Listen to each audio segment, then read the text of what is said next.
जितने लोगों ने अपने आज को सुधारना शुरू किया उनका कल बेहतरीन हो गया। कि तुम्हारे पास तो केवल करने या ना करने का विकल्प है। देखा, हम तुमसे पहले ही कहते थे, तुम समझे नहीं रहते हमारी बात को। कर्म का परिणाम मनुष्य के वश में नहीं है। इस दुनिया में 95% लोग उस चीज के बारे में सोचते हैं जो उनके हाथ में है ही नहीं।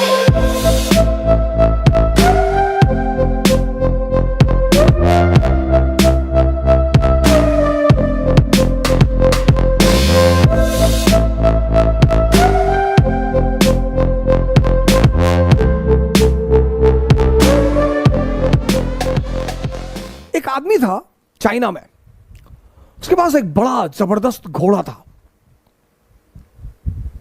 हम किसी भी घटना पर तुरंत निर्णय ले लेते हैं। आपको भगवान के निर्णय के बारे में क्या पता सर? मुझे कभी नहीं पता था मैं इलाहाबाद यूनिवर्सिटी में पढ़ूंगा, मुझे कभी नहीं पता ही नहीं था सर, लेकिन मैं रिस्क लेता रहा। तो चीन में एक आदमी था किसी गांव में, उसके पास एक बड़ा नायाब घोड़ा था, बहुत नायाब, मतलब हवा से ज्यादा स्पीड थी घोड़े की। तो उस देश के राजा ने उस आदमी को बुलाया, कहा तुम अपना घोड़ा मुझे दे दो, तुमको मैं मुंह मांगी कीमत दूंगा। उस आदमी ने कहा कि सरकार घोड़ा तो ना बेचेंगे। अरे लोगों ने समझाया कि पागल हो, तुम क्या करोगे घोड़े का, और इतना पैसा राजा तुमको दे रहा, बेच दो। अरे उसने कहा यार तुम लोग क्यों मेरे पीछे पड़े हो, जाओ अपना काम करो, हम नहीं फायदा ले रहे ना, जाओ। एक दिन क्या हुआ, घोड़ा भाग गया। अब जब घोड़ा भाग गया तो गांव के लोग आए, हंसने लगे, कहीं देखा हम तुमसे पहले ही कहते थे, तुम समझे नहीं रहते हमारी बात को। अरे उसने कहा बड़े भाई, घटना सिर्फ इतनी है कि घोड़ा भाग गया है, बस, इसमें ज्यादा चिंता करने की बात नहीं है। वो चला गया तो चला गया, मैं क्या करूं। अजी पागल हो, तुम्हारा नुकसान हो गया? बोले कोई नुकसान नहीं हुआ। 10-15 दिन बीता, एक दिन घोड़ा वापस आ गया और अपने साथ 20 घोड़े और लाया अपनी तरह के। गांव वाले फिर आए, कहीं बेटा तुम बहुत चालाक आदमी हो, तुमको पता था कि कुछ कांड करने गया है ये, बड़ा बढ़िया यार, तुम तो बड़े फायदे में हो यार, पहले तो अकेले था अब तो 20 ले आया। उन्होंने कहा यार तुम लोग राय देने क्यों चले आते हो यार बार बार। अरे घोड़ा चला गया था, अब आ गया, अपने साथ 20 घोड़ा और ले आया, घटना बस इतनी है, इसमें बहुत ज्यादा खुशी होने की कोई बात नहीं है। पड़ोसी राज्य ने उस राज्य पर हमला कर दिया। अब वो जो 9 घोड़े आए थे, उसमें से एक घोड़े को इस किसान का बेटा ट्रेन कर रहा था, घोड़े से गिरा, उसका दोनों पैर टूट गया। गांव वाले फिर आए कि बड़ा बुरा हुआ यार, बताओ तुम्हारे लड़के का दोनों पैर ही टूट गया। बोले यार तुम लोग शांत नहीं रह सकते हो, अपना निर्णय अपने पास नहीं रख सकते हो। अरे ठीक है यार, पैर टूट गया, देखेंगे भगवान कुछ करना चाहता होगा, अच्छी बात है, जाने दो। उसी वक्त पड़ोसी राज्य ने इस राज्य पर हमला कर दिया।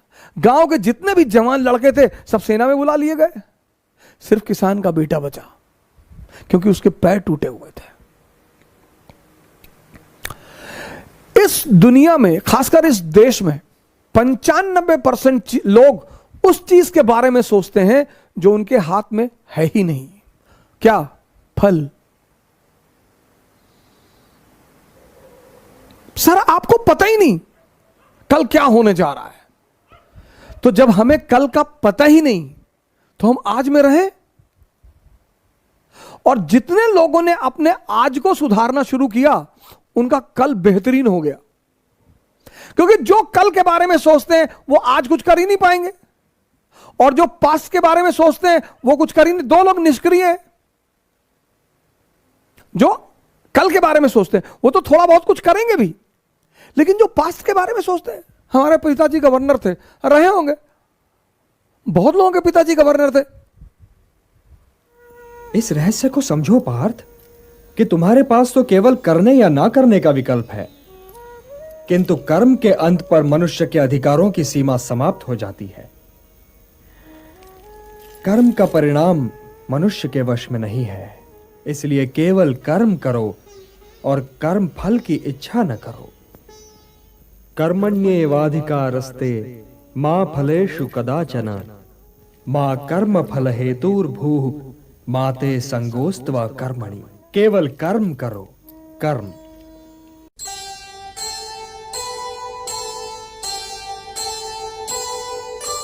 कर्म करे किस्मत बने, जीवन का यह मर्म। प्राणी तेरे हाथ में, तेरा अपना कर्म, तेरा अपना कर्म।